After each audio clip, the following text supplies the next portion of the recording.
ঈশ্বর পরম কৃষ্ণ সচ্চিদানন্দন বিগ্রহ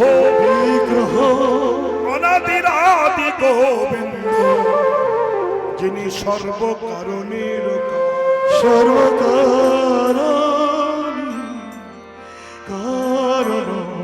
মুখং করতি বাচলং পঙ্গুলঙ্ঘায়তে গিরিম যত কৃপা তমহং বন্দে পরমানন্দ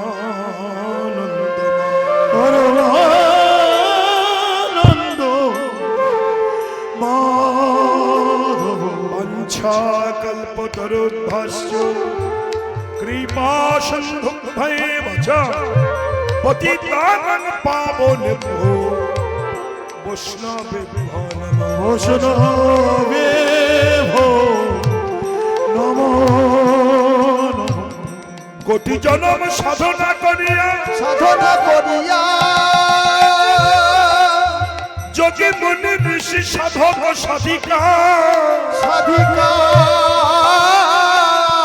গন্ধর্ব কিন্নর আদি যে চরণ সান্নিধ্য লাভ করতে পারে না, যে চরণ শরণ করলে জীবের আধ্যাত্মিক আদি ভৌতিক আদি দৈবিক ত্রিতাব জ্বালার ভয় থাকে না, যে চরণ শরণ করলে সুদূর ভব নদী পারাপারের ভয় থাকে না, যে চরণ শরণ করলে জীবের ভব যন্ত্রণা দূরীভূত হয়ে যায়,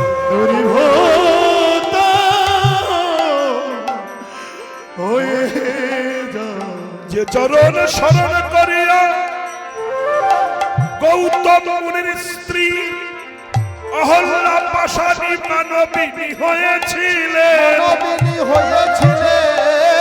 যে চরণ শরণ করিয়া ধীবরের কাষ্ঠের তরণী স্বর্ণে পরিণত হয়েছিল, সেহান বিরিঞ্চি বাঞ্ছিত ধন ভবের আরাধ্য দেবতা পতিত পাবন ভুবন মঙ্গল আমার গৌর হরি। এই কলিকালের অনাচারী অত্যাচারী ব্যভিচারী দুরাচারী পাপাচারী কৃষ্ণ ভোলা বহির্মুখী জীব, এদেরকে উদ্ধার করবার প্রত্যাশায় যে নাম কোনদিন অর্পিত হয়নি, সেই অনার্পিত হরি নামের ডালি মাথায় করি অদ্বৈত আচার্যের আকুল আহ্বানে শ্রীধাম নবদ্বীপে অবতীর্ণ হয়েছেন। এসে কলি হত জীবকে বলছে, হে জীবী রে, তোরা ভজবি বলে এসেছিলি রে, কিন্তু এ কি হলো, শুধু ঘুমিয়ে দিন কাটিয়ে দিলি, কুখাদ্য খেয়ে দিন কাটিয়ে দিলি, একবার পাছু পানে চেয়ে দেখলি না।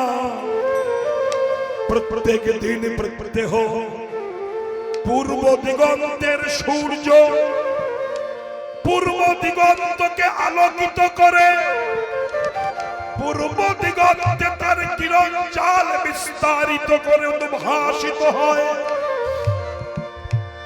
সেই সূর্য গগন পটে 12 ঘন্টা খেলা করে তার কিরণ জাল কুটিয়ে লয়ে ধীরে ধীরে পশ্চিম দিগন্তে হেলে পড়ে, আবার পৃথিবীতে অন্ধকার নেমে আসে। তেমনি এই মানব জনম আমরা যখন মাতৃগর্ভ হইতে পৃথিবীতে বহিঃপ্রকাশ হয়েছিলাম, যৌবন কিরণ জাল বিস্তারিত করে মায়ের কোল আলোকিত করে জগতে এসেছিলাম। এসে নাতিপুতি ছেলে মেয়ে আত্মীয় স্বজনের সঙ্গে খেলা করতে করতে মনের অজান্তে ধীরে ধীরে আমার আয়ু সূর্য মৃত্যুর কোলে হেলে পড়েছে।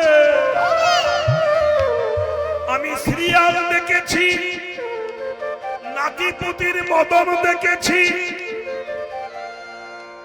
গাছপালা গরু ছাগল সব দেখেছি, কিন্তু আমার আয়ু সূর্য যে পাটে বসেছে এটা একবারও দেখিনি।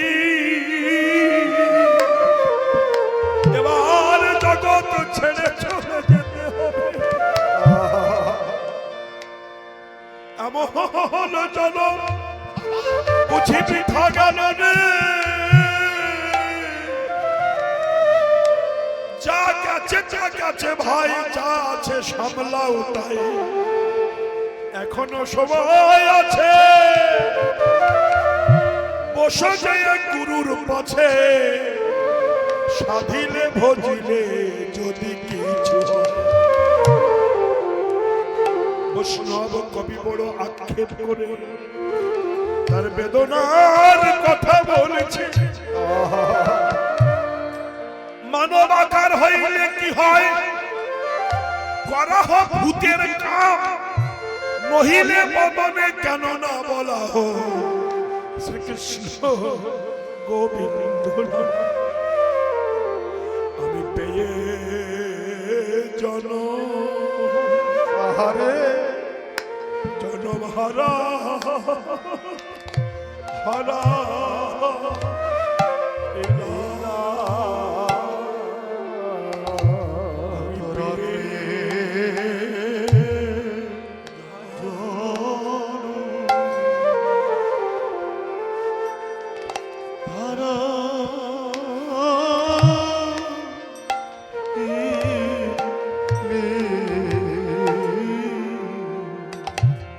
জনমামা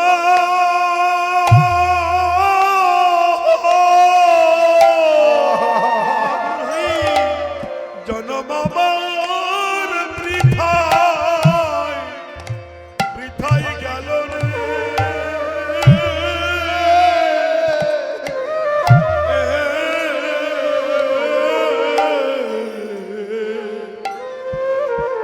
আমি পেয়ে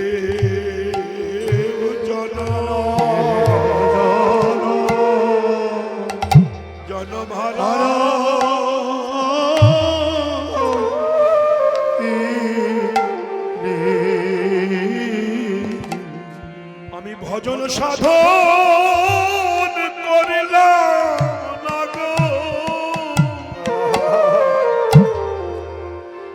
বৈষ্ণব কবি বড় আক্ষেপ করে কথাগুলো বলেছেন। হাইরে ভবে মন কেন এসেছিস ভবে, এমন জনমে হরিনা ভজিলি সে তুই মানুষ কবে। আমরা মানুষ হয়ে জন্মগ্রহণ করেছি বটে, কিন্তু মানুষের ডেফিনিশন জানি না, মানুষের সংজ্ঞা জানি না, মানুষের করণীয় কি জানি না, মানুষের কর্তব্য কি জানি না। শুধু শিয়াল কুকুরের মতো জন্মিয়েছে আর শিয়াল কুকুরের মতো খেয়ে চলে যাচ্ছে। এটাই মানুষের ধর্ম নয়। মানুষ বড় দুর্লভ, বড় দুর্লভ জন্ম, অতি দুর্লভ সুদুর্লভ জন্ম। এই জন্মে যারা হরি ভজন করল না, যারা কৃষ্ণ ভজন করল না, যারা সাধু সঙ্গ করল না, তাদেরকে মানুষ বলা চলে না। এটা আমার কথা নয়, মহাজন বলছেন। মানুষ আকার হইলে কি হয়, করা হোক ভূতের কাম। ভূত যা করে তুমি তাই করো। কেমন? ভূত রাত্রে জেগে ঘুরে বেড়ায় নিশাচর, দিনে ঘুমায়, আজকাল মানুষগুলো রাত্রে জেগে থাকে, দিনে ঘুমায়। ভূতে কাঁচা মাংস খায়, কুখাদ্য খায়, মানুষগুলো ভগবানের প্রসাদ বাদ দিয়ে শুধু বিরিয়ানি খায়, ভেজিটেবল চপ খায়, এগ রোল খায়। তো মানুষের খাদ্য নয়, তথাপিও খায়। কোথাও যেতে গেলে রাত্রিবেলা যদি ভয় লাগে, আমরা ভূতের ভয় পেলে কি বলি? রাম রাম রাম। কেন? ভূত রাম নাম শুনলে পালিয়ে যায়। তেমনি জগতে কিছু কিছু মানুষ আছে, হরিনাম শুনলে তারা পালিয়ে যায়। এরা হলো মানুষ না, ভূত। ভূতের আত্মা নিয়ে জন্মগ্রহণ করেছে, বাইরেটা শুধু মানুষ, ভিতরে ভূত। তাই তো মহাজন বলেছেন, ভূতে যা করে তুমি তাই করো, করো ভূতের কাম। তা যদি না হবে, নহিলে বদনে কেন না বলা হোক শ্রীকৃষ্ণ গোবিন্দ নাম। রাধে রাধে। তুমি যদি ভূত না হবে, তাহলে কৃষ্ণ নাম গোবিন্দ নাম বলো না কেন? এই যে মায়েরা, এ বৌমা, হ্যালো, নাতিপুতি নিয়ে যদি গল্প করবে তো এখানে আসার কে বলেছিল তোমার? কেউ তো তোমার পায়ে ধরেনি। মা তুমি এসে বসো, এত গল্প করার সাতটা কীর্তন শুনতে আসো কেন? আর ফার্স্ট ক্লাস জায়গাটা দখল করে সামনে বসো, কয়েকটা বাচ্চা পিলে সঙ্গে নিয়ে। বাচ্চাটা যতটুকু চঞ্চল হোক না হোক, মাটা তার দ্বিগুণ চঞ্চল। এরকম চঞ্চল মনোবৃত্তি নিয়ে সামনে বসা ঠিক নয়। কথাগুলো শোনো, বাজে কথা শুনে শুনে তোমাদের কান তো পচে গিয়েছে, ওই কানে আর ভালো কথা ভালো লাগে না। এটাই বড় দুঃখ, জানো। এই জন্য মহাজন এই পদখানা গিয়েছেন, আর সেই পদের ব্যাখ্যাটাই করা হচ্ছে। পদ বসলা পদাবলী গাওয়া হয়, কিন্তু পদাবলীর ব্যাখ্যা অনেকে করতে পারে না। ব্যাখ্যাগুলো বুঝতে হবে তো। তাহলে বদনে কেন না বলা হোক শ্রীকৃষ্ণ গোবিন্দ নাম। দিবস রজনী আবল তাবল পাচার পড়িতে পারো। কি সুন্দর কথা। দিনে কিংবা রাত্রে কত গল্প তোমরা করো, সিরিয়ালের গল্প, রাজনীতির গল্প, পরে সমালোচনা, পর নিন্দা, আমরা বিভোর, তাই না? তাই মহাজন বলেছেন, দিবস রজনী মানে দিন এবং রাত্রে, দিবস রজনী আবল তাবল পাচার পড়িতে পারো, তাহার ভিতরে ভুলে কি তুমি কৃষ্ণ বলিতে নারো। রাধে রাধে।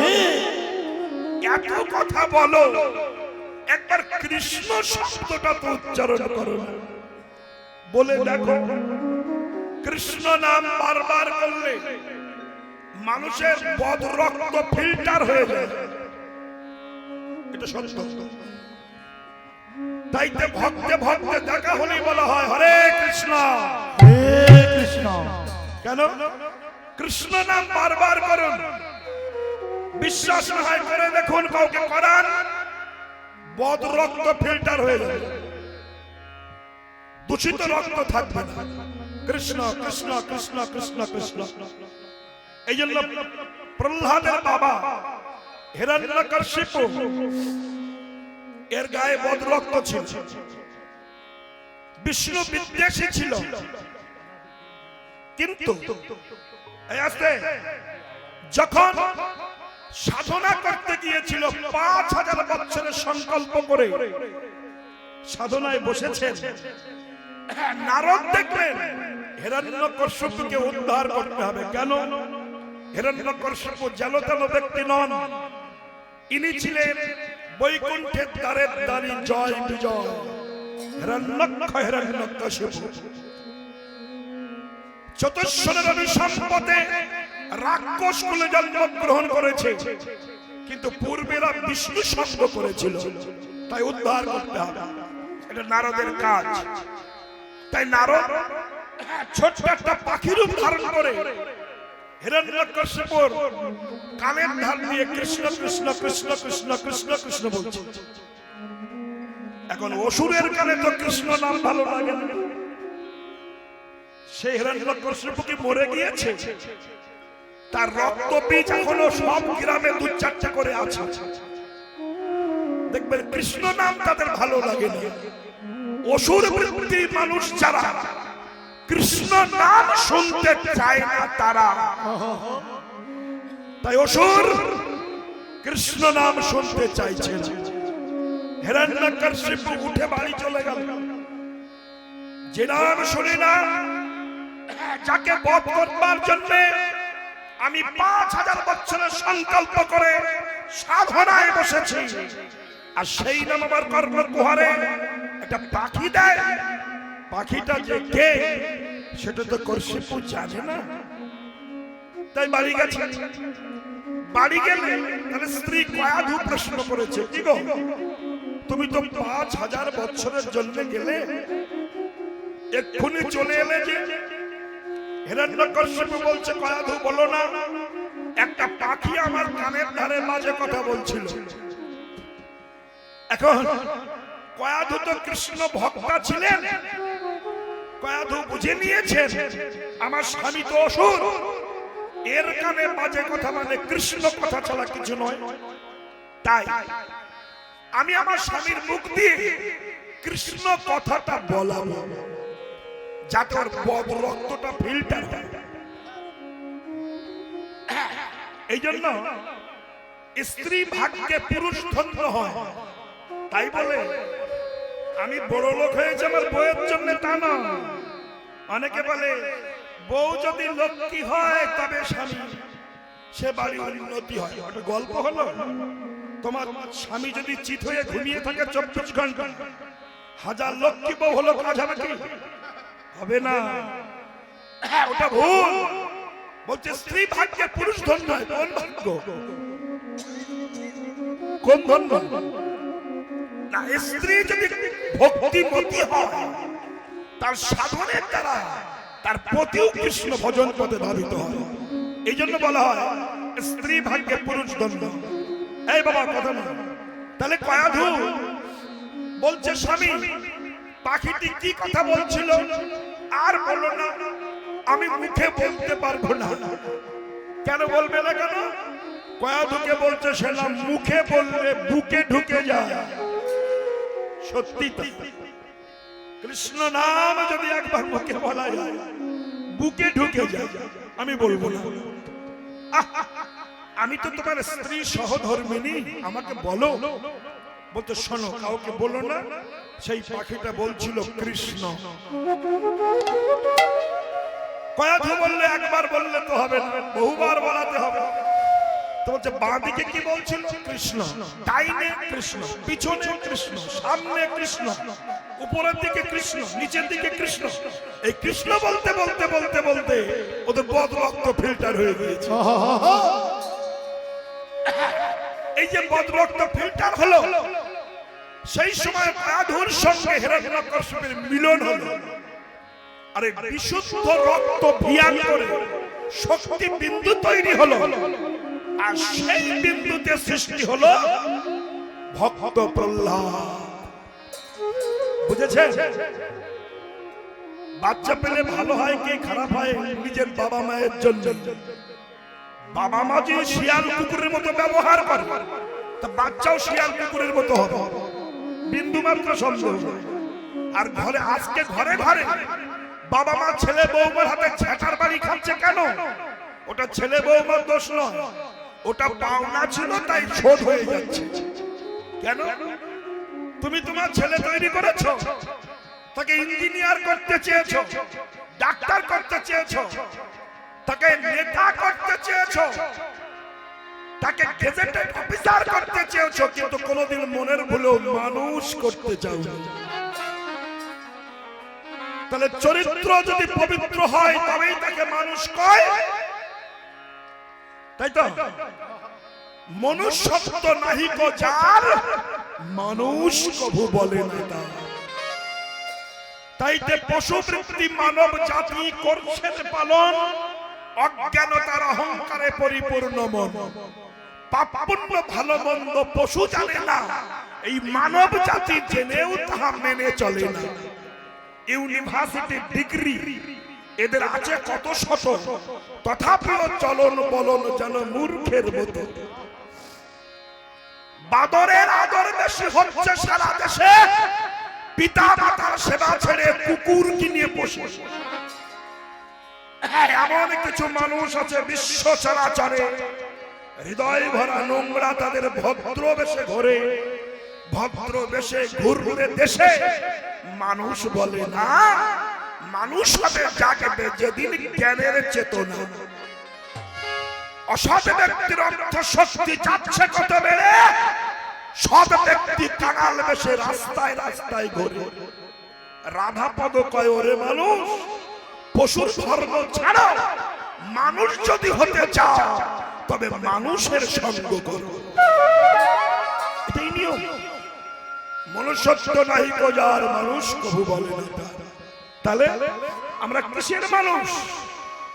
তাই এই কলির মানুষের দিকে তাকিয়ে বৈষ্ণব কবি বড় আক্ষেপের সঙ্গে পদগুলো গেয়েছেন। কে? দিবস রজনী আবল তাব, দিবস রজনী আবল তাব, দিবস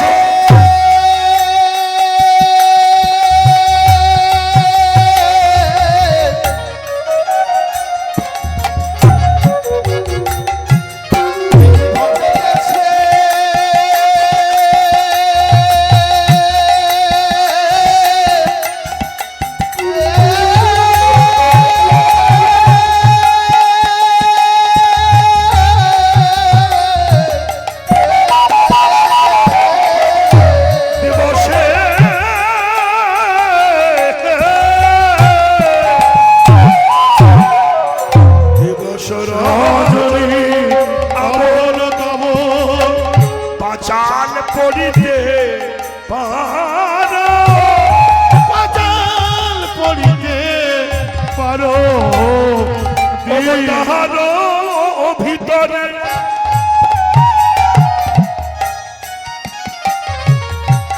ভুলেও কি তুমি কৃষ্ণ বলিতে না? তাহার ভিতরে ভুলে কি তুমি কৃষ্ণ বলিতে পারো? তাহার ভিতরে, তাহার ভিতরে, তাহার ভিতরে ভুলেও কি তুমি কৃষ্ণ বলিতে না? তাহার ভিতরে ভুলে কি তুমি কৃষ্ণ বলিতে শোনো, জলিতাই গৌর হরি বল। যা হবার এখন হবে, এরপরে আর হবে না। যৌবন যদি চলে যায় সব ধ্বংস হয়ে যাবে, কিচ্ছু হবে না। যা করার এখন করতে হবে। যেমন ছোট্ট একটা উদাহরণ আমি আপনাদের দিই। এই যে কীর্তন শুনতে আপনারা এখানে এসেছেন, যাদের বাড়ি কেউ নেই তারা ঘরে তালা লাগিয়ে এসেছেন, তালা দিয়ে এসেছেন। এখন তালা লাগিয়ে এসে চাবিটা তো বাড়ি রেখে আসেন, চাবিটা এখানে এনেছেন। এখন কীর্তন শুনছেন, বিভোর হয়ে চাবিটা মাটিতে রেখে দিয়েছেন।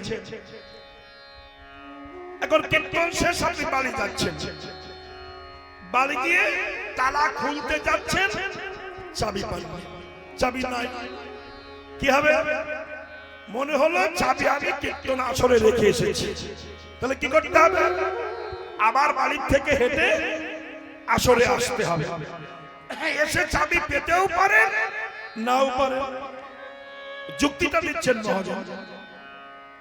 এই কীর্তন এমন একটা আধ্যাত্মিক রসের জিনিস, এ যদি কেউ মন দিয়ে শোনে, মদের চেয়েও নিশা হয়ে যায়, মদের চেয়েও নিশা হয়।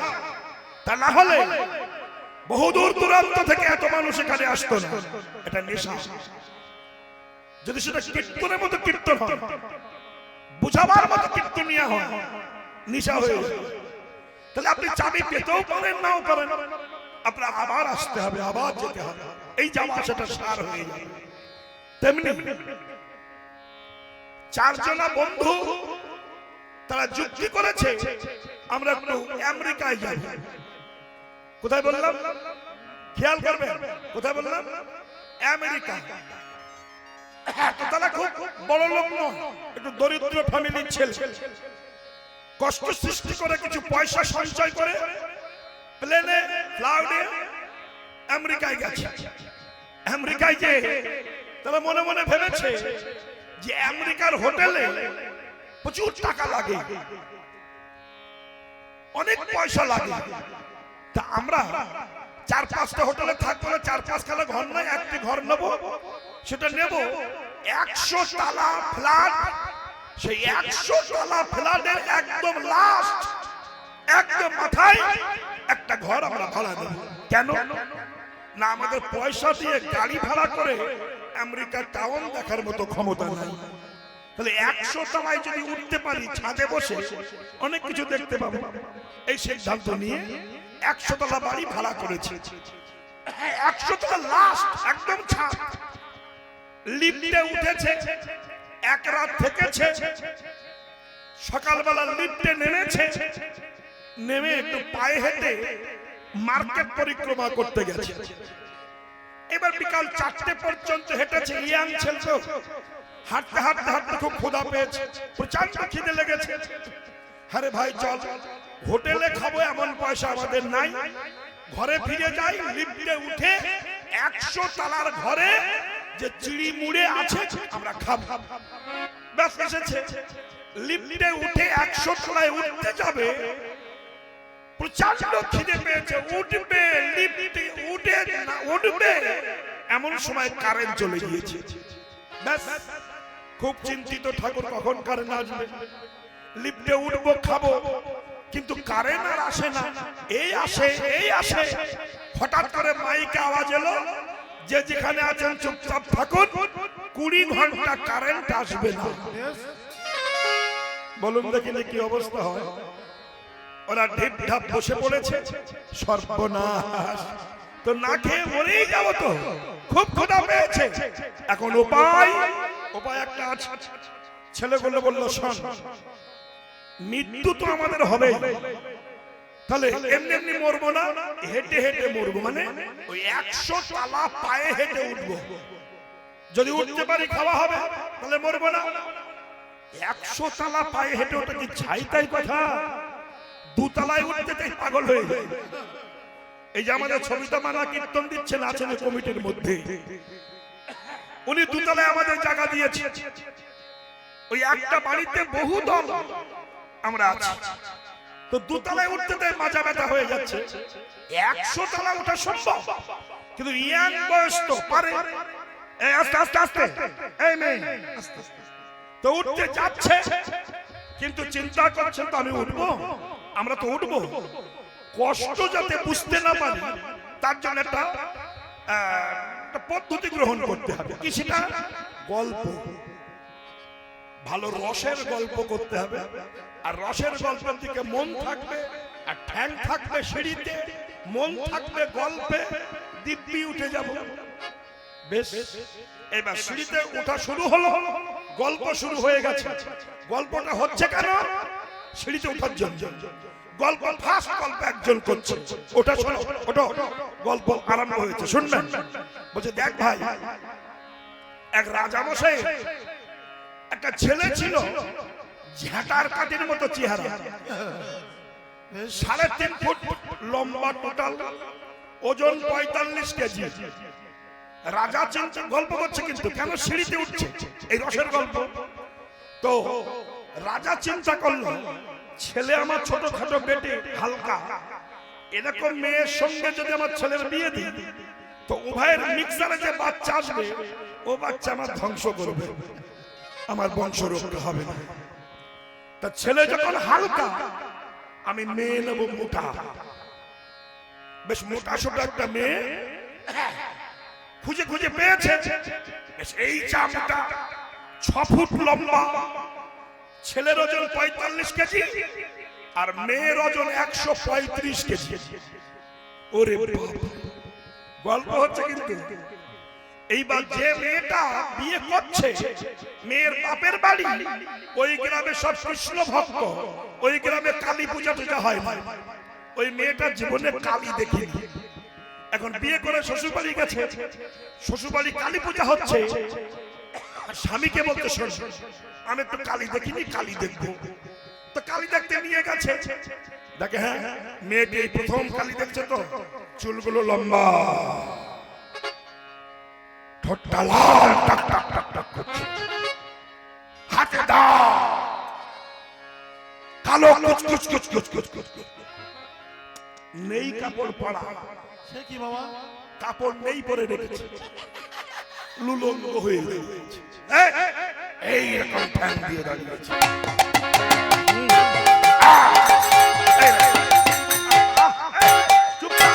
এই থাম থাম থাম থাম। বউ স্বামীকে বলছে, এই দেখো সে লিকলিকে স্বামী, ওটা কি ঠাকুর গো? স্বামী বলছে ওই তো সেই কালী মরণ। তো কালী তো ওই একজনের বুকের উপরে পা দিয়ে দাঁড়িয়েছে, কেন? বলছে ওটা স্বামী আর ওইটা কালী। পা দিল কেন? বলে পা দিয়ে দিয়েছে ও হচ্ছে পতি, আর উপরে হচ্ছে সতী। পতির বুকে পা দিয়ে সতী দাঁড়িয়ে আছে। বউটা প্রশ্ন করলো, তাহলে পতির বুকে পা দিয়ে ঠেসে ধরলে সতী হওয়া যায়? বলে হ্যাঁ। এই সুযোগ বউ আর ছাড়িনি। মনে করলো, মনে মনে ভেবেছে আমি বাড়ি যাব, কালী হব, ওরে শোয়াবো, শুয়ে বুকে পা তুলে দিয়ে 135 কেজি ওজন দিয়ে ঠেসে চাপ দিলে আমি সতীর সার্টিফিকেট পাবো। মনে মনে ভেবেছে, স্বামী তো জানে না। বাড়ি গিয়ে 1 কেজি হাড়ির কালি সর্ষের তেল দিয়ে গুলেছে, সারা গায়ে মেখেছে, আর চুল ছেড়ে দিয়েছে, আরে ঠোঁটে একটা আলতা মেখেছে, হাতে একটা পাঠা কাটা দা, আর নেই কাপড় পরে ঝাপা ঝাপা করতে করতে যাচ্ছে। অমাবস্যা রাত্রে ওর ওই লিকলিকে স্বামী খাটের উপর থেকে দেখতে পাচ্ছে জ্যান্ত কালী ঘরে ঢুকছে। ওর স্বামী বলছে, মা গো মা, মারে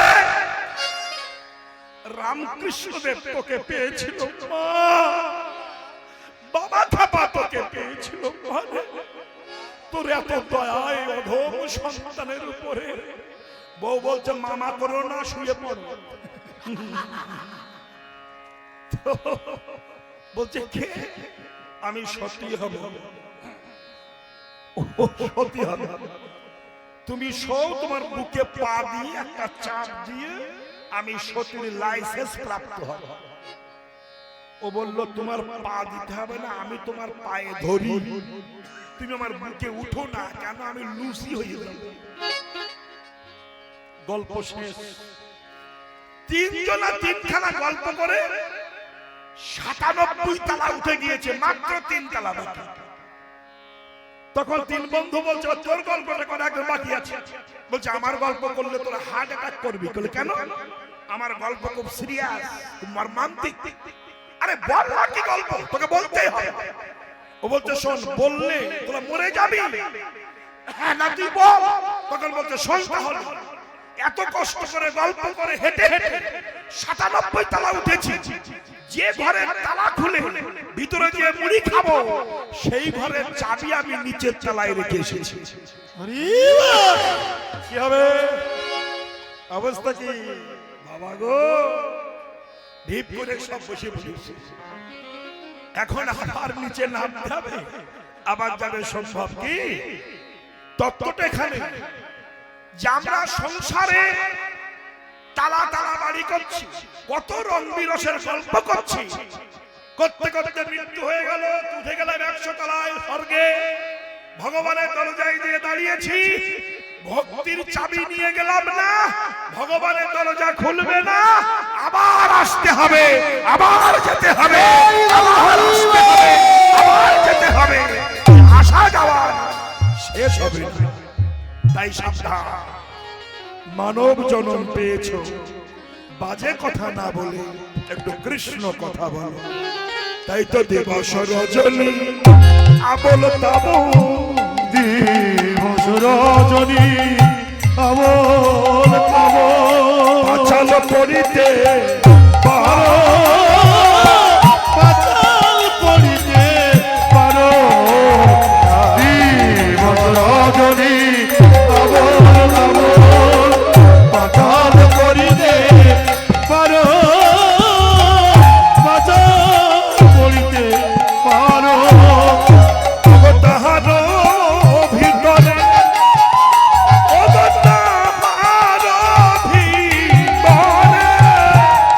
তাহার ভিতরে ভুলেও কি তুমি কৃষ্ণ বলিতে না? তাহার ভিতরে, তাহার ভিতরে ভুলে কি তুমি কৃষ্ণ বলিতে নারো। ভজিবি বলিয়া কহিয়া আসিলি, ও দিবি বলিয়া কহিলি আসিলি, ভুলিলি কি সুখ পাইয়া, ভুলিলি কি সুখ পাইয়া।